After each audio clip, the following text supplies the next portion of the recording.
Very good morning to all of you. Come on, say good morning. आवाज में दम होना चाहिए. क्लियर? टुच्ची आवाज नहीं होनी चाहिए. आपकी जो आवाज होती है ना, वो आपके सेल्फ कॉन्फिडेंस को रिप्रेजेंट करती है. और जिस आवाज में आपने बोला ऐसा लग रहा है कॉन्फिडेंस मरा हुआ है. मरा हुआ है, जिंदा है? जिंदा है. देखेंगे देखेंगे. आज बहुत जोश में आए हो कि 10th पास हो गया, अब तो 11th में पहले दिन से ही मेहनत करेंगे. हैं? चिंता मत करो, 15 दिन में ठंडा पड़ जाएगा. सच बता रहा हूँ. यूजुअली लोग जब 11th में आते हैं तो बहुत एक्साइटमेंट के साथ आते हैं. मैं बता रहा हूँ आपको, क्योंकि अभी तक आपने 10th में पढ़ा, that was the different thing. 11th से अंदाज बदल जाएगा. पता है, 10th में जब हम पढ़ते हैं और सपोज करिए हमने बीच में से कोई कोचिंग ज्वाइन की, तो कोई नया चैप्टर शुरू हुआ, तो वहाँ से आपको समझ में आने लगता है, आप पिकअप करने लगते हो चीज़ों को. क्योंकि वहाँ पर हर चैप्टर का, किसी भी एक पर्टिकुलर चैप्टर का पुराने किसी चैप्टर से कोई कनेक्शन नहीं होता, या होता है तो बहुत ना के बराबर होता है. इस वजह से आप इजीली समझ पाते हैं. लेकिन अब ऐसा नहीं होगा. 11th क्लास से और हायर क्लासेस में ऐसा नहीं होगा. इसमें एक बार गाड़ी अगर चल दी, शुरू हो गई, तो आप यकीन मानिएगा, जैसे कुछ लोग समझते हैं जैसे आप लोगों ने आज से पहले दिन से शुरू किया. कुछ बच्चे ऐसे भी होंगे जो 2 दिन बाद आएंगे, 4 दिन बाद आएंगे, कुछ महीने भर बाद आएंगे. महीने भर बाद जो आएंगे वो ब्लैंक हो चुके होंगे, उनकी कहानी खत्म हो चुकी होगी. क्योंकि कारण है, कड़ी से कड़ी जुड़ी हुई है. बच्चा सोचता है कि मैं नए चैप्टर से जाऊंगा, मुझे सब समझ में आने लगेगा. आता है, लेकिन जैसा आना चाहिए वैसा कभी नहीं आएगा. ये सत्य है. 11th के चैप्टर 1 में तो खैर कुछ है नहीं. चैप्टर नंबर 2, 3 और 4, ये 3 चैप्टर ऐसे हैं जो पूरी फिजिक्स के लिए रिस्पॉन्सिबल है. पूरी 11th का फिजिक्स, पूरी 12th का फिजिक्स, पूरे कंपटीशन का फिजिक्स. राइट? अगर स्टार्टिंग के 2, 3 और 4 चैप्टर हमारे स्ट्रांगली क्लियर हैं, तो हमें कहीं कोई दिक्कत नहीं आती. ठीक है ना?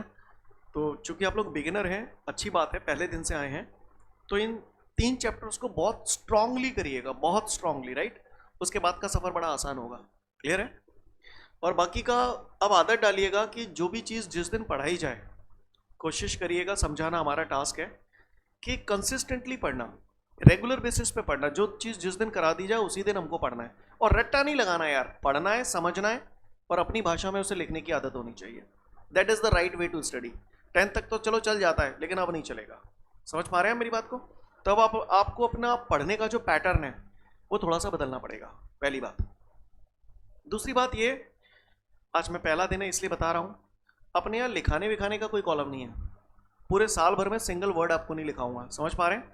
आपको बाहर फोटोकॉपी वाला है, उससे नोट्स मिलेंगे. राइट? आपको पैसे पे करने होंगे और वहाँ से नोट्स मिलेंगे. ठीक है? आपको नोट्स लेने होंगे. मैं लिखाता क्यों नहीं हूँ, उसके पीछे रीज़न है. रीज़न ये, आज से कुछ सालों पहले मैं लिखाता था. जब मैं लिखाता था बच्चे लिखते थे, मैं बोर्ड पे डेरिवेशन करा रहा हूँ, बच्चे नोट कर रहे हैं. फिर बच्चे जब टेस्ट देते थे और मैं जब क्रॉस मारता था, तो वो बच्चा मुझसे ही कहता था कि सर आप ही ने तो कराया. एक्चुअली प्रॉब्लम यहाँ पर ये है कि आधे से ज़्यादा बच्चे बोर्ड से गलत उतारते हैं. समझ रहे मेरी बात को? जब गलत उतार रहे हो फिर गलत ही पढ़ रहे हो, वो ज़्यादा घातक है. वो ज़्यादा घातक है. इस वजह से नोट्स देते हैं, तो कम से कम पढ़ोगे तो सही, एक्यूरेसी के साथ. बात समझ में आ रही? दूसरी बात, कुछ लोग समझते हैं अरे यार नोट्स देंगे तो मॉनेटरी टर्म में सोचते हैं, फाइनेंशियल टर्म में सोचते हैं, पैसों के टर्म में सोचते हैं, ये तो यार महंगा पड़ेगा. तो सॉरी टू से, महंगा नहीं पड़ेगा. उसका कारण है, आप अगर मान के चलिए रजिस्टर भी लेते हैं, तो साल भर में कम से कम आपके 2-3 रजिस्टर भरेंगे. एक फेयर रजिस्टर का कॉस्ट मैं समझता हूँ कम से कम 100 रुपये का तो होता ही है. सही बोल रहा हूँ ना? 3 रजिस्टर 300 रुपये, और साल भर पेंसिल घिसोगे उस पर, है ना? मैंने मोटा मोटा 300 ले लिया, और उन्हीं 300-400 रुपये में अगर पूरे नोट्स आ जाते हैं तो फिर बुराई नहीं है. यहाँ चैप्टर वाइज नोट्स मिलेंगे, कोई 20 रुपये का सेट होगा, कोई 10 रुपये का होगा, कोई 25 रुपये का होगा. समझ पा रहे हैं? इन ऑल 300 से 400 रुपये में आपके पूरे नोट्स आ जाएंगे. पैसा मायने नहीं रखता. मायने ये रखता है कि हमने पहली बात एक्यूरेसी के साथ पढ़ा, और दूसरी सबसे बड़ी बात यह है कि हमने अपना टाइम लिखने में वेस्ट नहीं किया. हमने उन चीज़ों को समझने में अपना टाइम दिया, उन चीज़ों को लर्न करने में अपना टाइम दिया. क्योंकि जिस कॉपी को आप लिखते हो ना, लिखने के बाद वो रद्दी बन जाती है और 2 रुपये किलो बिकती है. मैटर कॉपी भरना नहीं है, मैटर यहाँ बिठाना है. समझ पा रहे हैं? क्लियर? तो बस नॉलेज के लिए पढ़ना. समझ पा रहे हैं मेरी बात को? कंसिस्टेंटली पढ़ना, रिजल्ट ऑटोमेटिकली अच्छे होंगे. बात समझ में आ रही सभी को? ठीक है? तो मैं फिर बोल रहा हूँ, आज पहला और आखिरी दिन है जिस दिन मैं लिखा रहा हूँ. आज के बाद कभी नहीं लिखाऊँ, क्योंकि आपका फर्स्ट डे है, अभी आपके पास कुछ भी नहीं है. राइट? तो आज मैं लिखाऊंगा आपको, ठीक है? आज के बाद कभी नहीं लिखाऊंगा, ठीक है? कल से जितने भी लोग यहाँ पर आए हैं, बाहर फोटोकॉपी वाले से नोट्स मिल जाएंगे, अभी चाहो तो अभी ले लेना, कल आओ तो कल ले लेना, जैसी आपकी इच्छा हो, ठीक है? क्लियर है? बात समझ में आ रही है सभी को? कोई दिक्कत? करें शुरुआत? चलिए ठीक है, शुरुआत करते हैं। शुरुआत कर रहे हैं हम लोग यूनिट नंबर 1। क्या? Unit number 1। यूनिट नंबर 1 का नाम है physical world and measurement. Physical world and measurement. और चैप्टर नंबर 1, चैप्टर नंबर 1 का नाम है physical world. Listen everyone, physical world and measurement, और चैप्टर का नाम है फिजिकल वर्ल्ड। बाकी की सारी चीजें तो कहीं भाड़ में। पहले मुझे ये बताओ, ये यूनिट और चैप्टर समझते हो आप? What is the difference between unit and chapters? Come on, anybody of you. और एक बात ध्यान रखना, गूंगे तोते नहीं चाहिए मुझे, बोलना कंपलसरी है, क्योंकि जब तक हमारे बीच में विचारों का आदान प्रदान नहीं होगा तब तक हम चीजों को कभी बेहतर नहीं समझ सकते। समझ पा रहे हैं आप मेरी बात को? क्लियर है ना? तो जब जो चीज बोली जाए, पूछी जाए, अगर आपको लगता है कि बता सकते हैं, at that time please raise your hand. Clear? कोशिश करो। समझ रहे हैं ना? ठीक है, तो क्या बता रहा था मैं? हाँ, यूनिट और चैप्टर्स में फर्क समझते हैं आप लोग? नहीं समझते? कोई बात, मैं बता रहा हूं। यूनिट, यूनिट बोले तो यूनिटी। यूनिटी माने एकता। एकता किसी लड़की का नाम नहीं बोल रहा हूं। एकता मतलब एक एक करके काफी सारी चीजें जब मिल जाती हैं, एक ग्रुप बन जाता है, तो उसे यूनिट कहा जाता है। यस और नो? सही बोल रहा हूं ना? यहां यूनिट से क्या मतलब है? Unit is the collection of chapters. एक यूनिट के अंदर काफी सारे चैप्टर्स हो सकते हैं। Got my point everyone? Clear? यहां पर यूनिट नंबर 1 हम लोग जो पढ़ेंगे उसके अंदर 2 चैप्टर आएंगे। यूनिट का नाम है फिजिकल वर्ल्ड एंड मेजरमेंट। इसमें से सबसे पहला हम लोग जो पढ़ रहे हैं चैप्टर 1, जिसमें हम लोग फिजिकल वर्ल्ड के बारे में जानेंगे, जो आज ही खत्म कर देंगे हम लोग, राइट? रियल मायने में हमारी फिजिक्स कल से शुरू होगी, जो कि चैप्टर 2, जिसमें हम लोग मेजरमेंट के बारे में जानेंगे। कहानी समझ में आ रही है सभी को? तो यूनिट और चैप्टर में क्या फर्क होता है, समझ में आया? एक यूनिट के अंदर काफी सारे चैप्टर्स हो सकते हैं। Got my point everyone? चले आगे? तो चलिए चैप्टर नंबर 1 की शुरुआत करते हैं। तो शुरू करते हैं। इसमें सबसे पहली चीज आती है हमारे सामने, डिफाइन फिजिक्स। है क्या ये फिजिक्स? क्लियर? फिजिक्स के बारे में जानना है, तो चलिए जानते हैं फिजिक्स के बारे में। इससे पहले कि मैं फिजिक्स के बारे में बताऊं, आप में से कितने साइंस के स्टूडेंट हैं? 1 2 3 4 5। आप साइंस के स्टूडेंट्स हैं। बाकी के लोग साइंस के तो नहीं है ना? सबसे पहली बात तो ये सीख लो कि हम सभी साइंस के स्टूडेंट हैं। आधे से ज्यादा लोगों को गलत फहमी होती है कि साइंस वाइन पे बायो वाइन को ठेका है। क्लियर? बायो वाले जो हैं वो भी साइंस के ही स्टूडेंट्स हैं, और जो मैथ्स वाले हैं वो भी साइंस के ही स्टूडेंट हैं। समझ गए? क्लियर है? तो हम में से कितने साइंस के स्टूडेंट्स हैं? हाँ एग्जैक्टली, समझ गए? आप सभी साइंस के स्टूडेंट हैं। लोगों को ये गलत फहमी होती है कि साइंस के स्टूडेंट बोले तो बायो। नहीं है ऐसा। आप बताओ ना यार, आप बताओ, मैथ्स वाले फिजिक्स पढ़ते हैं, केमिस्ट्री पढ़ते हैं? फिजिक्स को क्या बोलते हो आप? हिंदी में क्या बोलते हो? भौतिक विज्ञान। केमिस्ट्री, रसायन विज्ञान। साइंस नहीं है ना? तो आप सभी साइंस के स्टूडेंट हैं। तो आज के बाद कभी भी कोई पूछे कौन साइंस के स्टूडेंट है, तो हाथ खड़ा करना। Correct everyone? चलो, तो बात हमको करनी है फिजिक्स की। तो फिजिक्स तो गई भाड़ में, 10वां पास करके आए हम लोग हैं। सही बोल रहा हूं ना? साइंस पढ़ी थी? पढ़ी थी कि नहीं पढ़ी? कितने लोगों ने पढ़ी थी? Raise your hand. अरे तुम सो रहे हो अभी यार, जागे नहीं हो? लाओ तुम्हें जगवा दूं पहले थोड़ा सा। चलो एक एक्टिविटी करवा रहा हूं, वो सबको करनी है। तैयार हो? आप में से कितने लोग मेल हैं? मेल कहीं तो सोच रहे हैं घंटा बनना। हाँ मेल। फीमेल? फीमेल? हाँ हाथ खड़े करते रहिए, जो जो मैं बोलूं उस हिसाब से अटेंटिव रहना है। Male, female, male, female, male, male, female. हाँ ठीक है, अब आप जागे। चलो आ जाओ। तो गौर से सुनिएगा, हम लोग 10वां पास करके आए हैं और हमने साइंस पढ़ी है। पढ़ी है ना? पढ़ी है ना? ठीक है, हाँ पढ़ी तो है, ज्यादा सुर में नहीं है को। साइंस, यहां तक हम लोग पढ़ के आए हैं, सही बोल रहा हूं। जब आपको साइंस पढ़ाई गई थी तो वहां पर आप नन्हे मुन्ने बच्चे थे, तो आपको सारा कॉम्बिनेशन पढ़ा दिया था, पता है। आपको वहां पर कुछ पार्ट फिजिक्स का पढ़ाया, यस और नो, कुछ पार्ट आपको केमिस्ट्री का पढ़ाया, यस और नो, क्लियर, और कुछ पार्ट आपको बायोलॉजी का पढ़ा दिया, सही बोल रहा हूं, ऐसा ही हुआ था। फिर ये बायो आपने पढ़ा, बायो है ना, तो फिर बायो के दो टुकड़े हो गए, अगर आप लोगों को पता हो तो, बॉटनी और जूलॉजी, सही बोल रहा हूं बोलो। पर मैं डेप्थ में नहीं जाना चाहता, ऐसे ही केमिस्ट्री का, physical chemistry, organic chemistry, inorganic chemistry, नहीं सुना तो सुनोगे, डोंट वरी, घबराओ मत। मेरा टास्क यहां पर है फिजिक्स, क्लियर। तो फिजिक्स क्या है? साइंस की एक ब्रांच है, बोलो। फिजिक्स क्या है? साइंस की ब्रांच है। फिजिक्स क्या है? हाँ। बायो में मैं लाइफ को स्टडी करता हूं, बायोलॉजी, लॉजी, लॉजी का मतलब होता है साइंस, बायो, बायो माने होता है life, the science which is related with the life is called biology, clear. Chemistry, chemistry वो साइंस है जिसमें आप केमिकल्स को स्टडी करते हैं।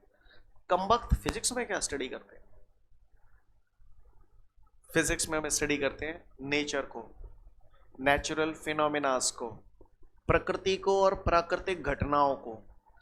जैसे झरना ऊपर से नीचे क्यों गिरता है, नीचे से ऊपर क्यों नहीं जाता। फ्रिज में फ्रीजर का बॉक्स ऊपर ही क्यों होता है, नीचे क्यों नहीं बनाते। क्लियर, समझ में आ रही है मेरी बात, क्लियर। गर्मियों में कुएं का पानी ठंडा क्यों होता है और सर्दियों में वही कुएं का पानी गुनगुना हो जाता है, तो ऐसा क्यों होता है। समझ पा रहे हो आप मेरी बात को, क्लियर है। तो इस टाइप की नेचुरल चीजों का जवाब आपको फिजिक्स में मिलेगा, राइट। कोई पट्टा अगर हमसे पूछे कि फिजिक्स क्या होता है, तो हम उससे कहेंगे physics is the branch of science in which we study the nature and natural phenomenas, clear. Physics science का एक ऐसा ब्रांच है जिसके अंदर हम लोग नेचर और नेचुरल फिनोमिनास को स्टडी करते हैं। आई hope you understand, got my point everyone. तो किसी ने भी अगर हमसे पूछ लिया कि फिजिक्स क्या होता है, तो चमका दोगे, क्या कहोगे? Physics is the branch of science in which we study the nature and natural phenomenas, correct everyone. ठीक है, आगे बढ़ते हैं।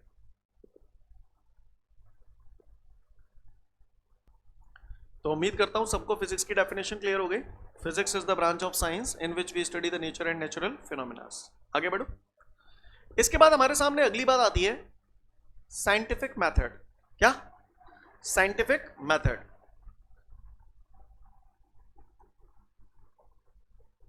साइंटिफिक मेथड मुझसे पूछा जा रहा है, ये साइंटिफिक मेथड होता क्या है कमबख्त, क्लियर। तो साइंटिफिक मेथड तो गया तेल लेने। पहले मुझे ये बताओ, चाय वाय पी लेते हो? हैं? पी लेते हो, बना भी लेते होगे? कितने लोग बना लेते हैं? हाँ, आप खड़े हो जाइए, बनाइए, बनाओ, खड़े हो जाओ, बनाओ। कैसे बनाओगे चाय? पहले दूध लेंगे, ठीक है, सब लोग ध्यान से सुनना, all of you listen to him very carefully, right. हाँ, पहले दूध लेंगे, गैस चालू करेंगे, गैस चालू करेंगे, हाँ हाँ हाँ।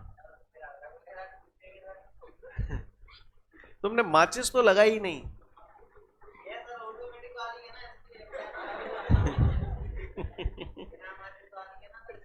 बिना माचिस वाले, ठीक है। और पानी वानी नहीं डालेंगे, निपनिया बनाएंगे, निपनिया बनाएंगे, बैठ जाओ। मैंने इनसे पूछा कि चाय बनाने का प्रोसेस क्या है, तो इन्होंने मुझे प्रोसेस बताया, राइट, क्लियर। कोई भी काम जब हम करते हैं, क्लियर, जैसे इन्होंने बोला पहले दूध लेंगे, पहला सेंटेंस इन्होंने यही बोला दूध लेंगे, लेकिन दूध काय में लेंगे? बर्तन होना चाहिए ना, तो पतीला ये बाद में लाए, इनको पतीला पहले लाना चाहिए था, सही बोल रहा हूं, यस और नो, क्लियर, अच्छी बात है। फिर इन्होंने बोला गैस ऑन करेंगे। क्या बोला? सच बताना, ये तो ट्रेंड है, चल रहा है, इन्होंने बोला और आप समझ गए, लेकिन वास्तविकता में वो वाकई गैस है जिसमें नॉब घुमा रहे हो आप? क्या वो गैस है?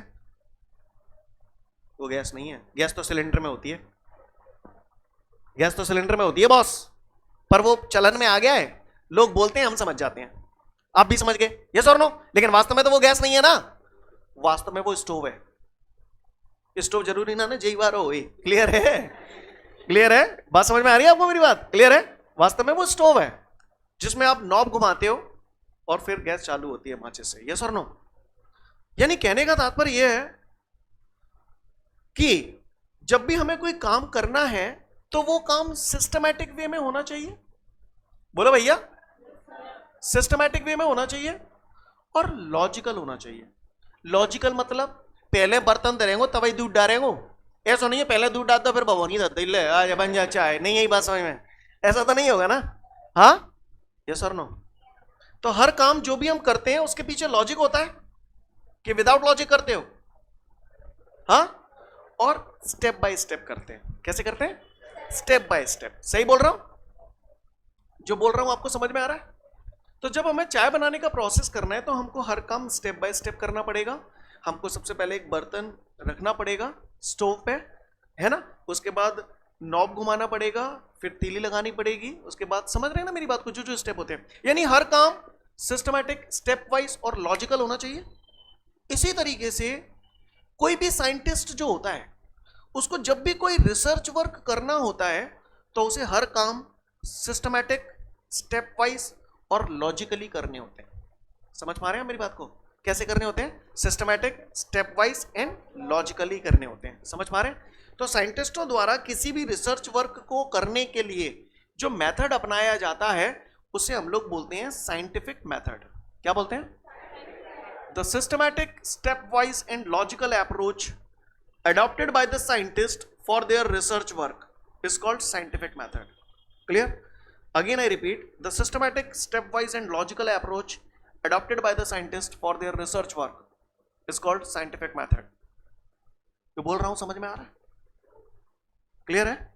Systematic, stepwise and logical approach adopted by the scientist for their research work is called scientific method. समझ में नहीं आया? वेरी गुड, शाबाश। बैच के बाद मिलना मुझसे, ठीक है? तो सपोज करो 10th आपने पास किया, तो अक्सर बच्चे 10th का एग्जाम देने से पहले अपने पेरेंट्स से डिमांड करते हैं, अपने पेरेंट्स से डिमांड करते हैं कि पापा अगर मैं 90% के ऊपर आ गए तो मैं का दोगे हैं? या मान के चलो किसी ने बोल दिया कि पापा अगर 90% से आ गए तो मुझे कुछ गिफ्ट चाहिए। पापा ने पूछा अच्छा बता क्या चाहिए? तो पापा, आपने बोला कि पापा या तो मुझे मोटरसाइकिल दिलवा देना या मुझे मोबाइल दिलवा देना, है ना? क्या दिलवा देना? मोटरसाइकिल दिलवा देना या मोबाइल दिलवा देना। तो पापा ने कह दी बिना माल में 90 थे ऊपर तो जाके आना ही नाने 7 जन्म में। तो मैंने जो कहती ठीक है, अगर ते 95% ते ऊपर आ गए तो तुझे मोटरसाइकिल दिलवाऊंगा, ठीक है, हीरो होंडा दिलवाऊंगा, ऐसा करके बोल दिया उन्होंने। भाई साहब बच्चे ने दिन रात एक कर दिया और फाइनली जिस दिन 10th का रिजल्ट आया बच्चे के 97% आए। बच्चा खुश, पापा दुखी। सही बोल रहा हूँ? बच्चे के पास जैसे ही रिजल्ट आया बच्चा भागा भागा पापा के पास गया। पापा बेचारे ऐसे थे, बच्चे पापा 97 आ गए। तो पापा ने तो क्या करूँ? तो बच्चे बोले पापा आपने प्रॉमिस किया था बाइक दिलवाएंगे। बच्चे का पापा ने कहा ठीक है चल दिलवा देते। तो पापा वादे पे तो वादा निभाते हैं पापा। पापा ने आपको बाइक दिलवा दी। कौन सी दिलवाई? कौन सी बाइक दिलवाई?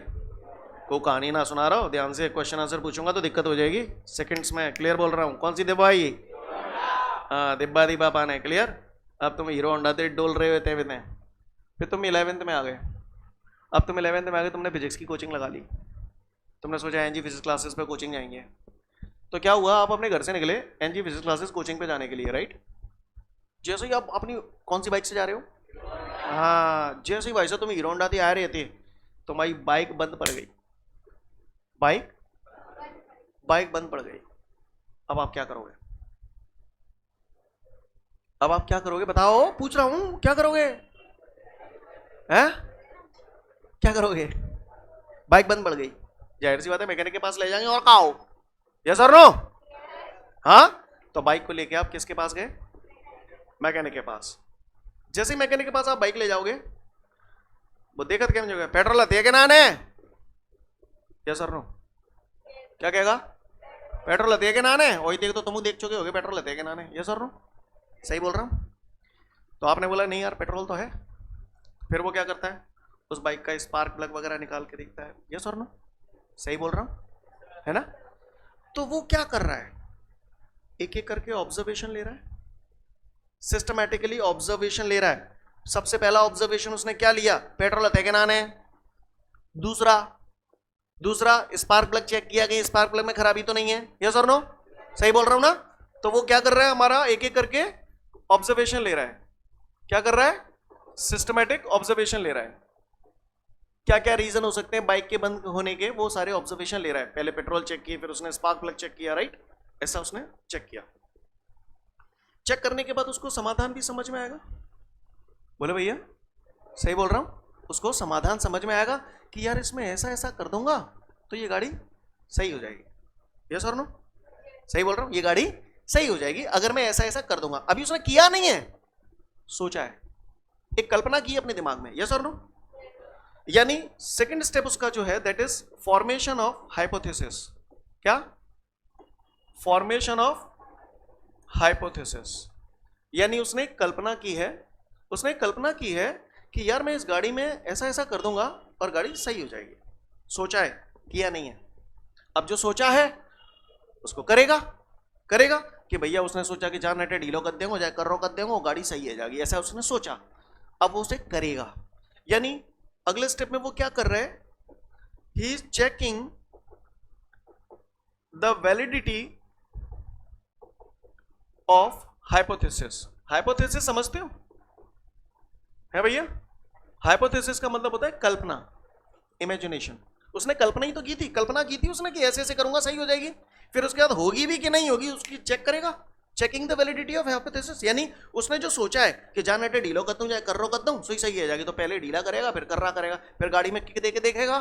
बोले भैया अगर गाड़ी स्टार्ट हो गई, अगर गाड़ी स्टार्ट हो गई तो उसने जो तरीका सोचा था वो करेक्ट है। सही बोल रहा हूं? तो इसको वो बना देगा प्रिंसिपल। क्या बना देगा? Formation of principle. Formation of principle. उसने ये सिद्धांत बना देगा और उसने ये बना दिया कि आज के बाद मेरी दुकान में कोई भी बाइक आए और अगर वो बंद पड़ जाए तो मैं फला फला काम कर दूंगा, गाड़ी ओके हो जाएगी। यस और नो? सीन क्लियर है? तो ऐसा उसने एक प्रिंसिपल बना दिया, एक सिद्धांत बना दिया कि भैया कोई भी गाड़ी आएगी मेरी दुकान में, बाइक आएगी, अगर वो बंद पड़ जाएगी तो मैं उसमें ये काम कर दूंगा और गाड़ी सही हो जाएगी। Got my point everyone? Scene clear है? अब भाई साहब गाड़ी सही हो गई, गाड़ी स्टार्ट हो गई, तो उसने इसको प्रिंसिपल बना दिया। आप गाड़ी लेके कोचिंग पे आ गए, आप खूब पढ़े, आपने 11th पढ़ा, 12th पढ़ा खूब, और 12th में फिर से आपको लालच आ गया। अब आप हीरो होंडा चला चला के बोर हो गए थे, तो आपने पापा को बोला पापा अगर मेरे 12th में 97% आ जाए तो मुझे क्या दोगे? पापा डर तो बैठे ही हो तो पहले थे ही। पापा ने कही ठीक है कोई बात नहीं, अगर तेरे 12th में 98% से ऊपर आ जाए तो मैं तेरे को क्या दिलवा दूं? तो पापा ने बोला कि ठीक है अगर तेरे आ गए ना तो रॉयल एनफील्ड दिलवा दूंगा तुझे, ठीक है, इससे बढ़िया बाइक दिलवा दूंगा। भाई साहब बच्चा पागल सा हो गया एकदम। उसने कहा ठीक है पापा। अब तो उसने दिन रात एक कर दिया, दिन रात एक कर दिया, और फिर से बच्चे के आगे 99%। भाई साहब चला गया दौड़ा दौड़ा पापा के पास, पापा 99। पापा भी बेचारे क्या करते, वादा तो निभाना था। पापा ने रॉयल एनफील्ड दिलवा दी। अब वो बच्चा रॉयल एनफील्ड जब उसके पास आ गई, अब वो अपना कॉलेज में जा रहा है, इंजीनियरिंग कॉलेज में उसका हो गया, कॉलेज खट खट खट खट खट ऐसे जा रहा है। अचानक से उसकी बाइक फिर बंद पड़ गई, और जब उसकी बाइक बंद पड़ गई क्या करेगा? मैकेनिक के पास जाएगा। मैकेनिक के पास जाएगा, मैकेनिक क्या पूछेगा? पेट्रोल लते के नाने? क्या कर रहा हो वो? Systematic observation. क्या कर रहा है? हाँ, एक एक करके ऑब्जर्वेशन लेगा, फिर उसके बाद प्लान करेगा कि यार ऐसे ऐसे करूंगा तो ये गाड़ी सही हो जाएगी। फॉर्मेशन ऑफ हाइपोथेसिस, ठीक है। फिर जो सोचा है उसे करेगा, checking the validity of hypothesis. Yes. अब क्या ये जरूरी है कि जिस तरीके से हीरो होंडा सही हुई थी उस तरीके से रॉयल एनफील्ड सही हो जाए? ऐसा कोई जरूरी नहीं है, हो भी सकती है, नहीं भी हो सकती, दोनों ही बातें हो सकती हैं। तो उसने जो सोचा उसने किया, और उसने देखा कि जिस तरीके से हीरो होंडा सही हो गई थी उसी तरीके से रॉयल एनफील्ड भी सही हो गई। तो इसने इसको लॉ बना दिया। क्या बना दिया? Formation of law. इसने इसको लॉ बना दिया कि आज के बाद मेरी दुकान में कोई भी गाड़ी आ जाएगी और किसी भी कंपनी की आ जाएगी, अगर वो बंद पड़ जाएगी मैं ये काम कर दूंगा और ये सही हो जाएगी। उसने इसे लॉ बना दिया। लेकिन जिस तरीके से हीरो होंडा सही हुई थी, हीरो होंडा जिस तरीके से सही हुई थी, अगर उस तरीके से रॉयल एनफील्ड सही नहीं होती तो उसे अपने प्रिंसिपल को बदलना पड़ता। मेरा कहने का तात्पर्य यह है, principle can be changed but law can not be changed.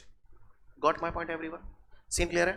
तो उस मैकेनिक ने उस बाइक को सही करने के लिए सारा काम सिस्टमैटिकली, लॉजिकली किया। जो बोल रहा हूं समझ में आ रहा है? सीन क्लियर है? हर काम स्टेप वाइज किया। बोलो भैया, सबसे पहले उसने ऑब्जर्वेशन लिए, सिस्टमैटिक ऑब्जर्वेशन। दूसरा काम उसने जो किया, एक फॉर्मेशन ऑफ हाइपोथेसिस। फिर उसने checking the validity of hypothesis, यानी जो कल्पना उसने की उसे चेक करेगा, और अगर उससे गाड़ी सही हो रही है तो उसने उसे प्रिंसिपल बना दिया, और इससे हर तरीके की गाड़ी सही हो रही है तो उसने इसको लॉ बना दिया। Law can not be changed but principle can be changed. I hope you understand. तो यहां पर साइंटिस्ट कौन हुआ? मैकेनिक। उसने ये पूरी रिसर्च करी, तो रिसर्च करने के लिए सारे काम उसने जो किए हैं वो सिस्टमैटिक, स्टेप वाइज और लॉजिकल थे। यस और नो? तो इसीलिए बोलते हैं the systematic, step wise and logical approach adopted by the scientists for their research work is called scientific method. I hope you understand. Scene clear है? तो किसी पट्टे ने अगर हमसे पूछ लिया साइंटिफिक मेथड क्या होता है तो हम बता देंगे। क्लियर है? ठीक है, ठीक है। तो फिर आज के लिए पर्याप्त है। नेक्स्ट वीडियो में फिर मिलते हैं। जय हिंद।